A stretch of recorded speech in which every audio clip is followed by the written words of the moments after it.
বলছে মা দই কাতলা বানায় দাও। এবার মাছগুলো ধুয়ে নিয়ে আসি। মাছ ধুয়ে নিয়ে চলে এসেছি, এবার নুন হলুদ মাখিয়ে রাখবো। আদা রসুন পেঁয়াজ কেটে নেব।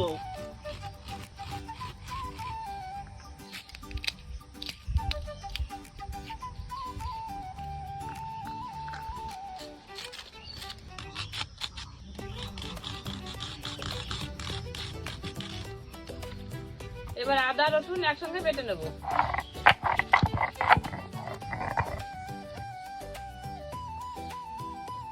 সাদা সর্ষে কালো সর্ষে পোস্ত একসঙ্গে বেটে নেব।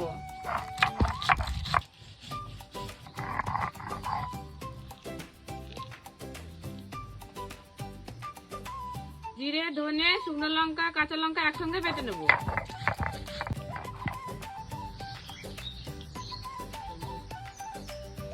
এবার উনুনটা ধরে নেব। উনুন ধরে গেছে, আমরা কড়াই বসিয়ে দেবো। কড়াই গরম হয়েছে, দিয়ে দেবো সরষের তেল। তেল গরম হয়েছে, দিয়ে দেবো মাছ।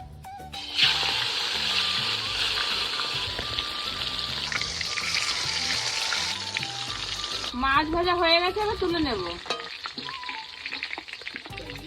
মাছ ভাজা তেলে জিরে গোটা গরম মশলা দিয়ে দেবো। কুচিয়ে রাখা পেঁয়াজটা দিয়ে দেবো। এবার বেটে রাখা মশলা লবণ হলুদ দিয়ে দেবো। বেটে রাখা পোস্ত সরষে দিয়ে দেবো। ভালো করে মশলাটা তেল ছেড়ে দিয়েছি। টক দইটা আগে ফাটিয়ে রেখেছিলাম, টক দইটা দিয়ে দেবো।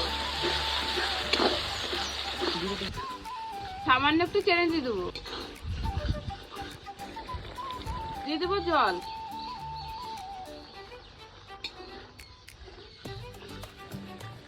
এবার মাছগুলো দিয়ে দেবো।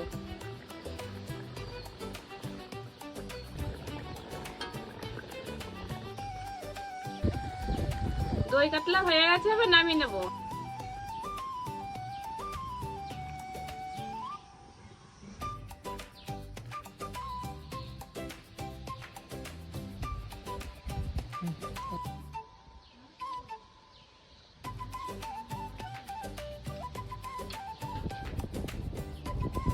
ভালো হয়েছে বাবা? হ্যাঁ, খুব সুন্দর। আপনারা এবার খেয়ে দেখবেন, কেউ কমেন্টে জানাবেন আমাদের কিরকম হয়েছে।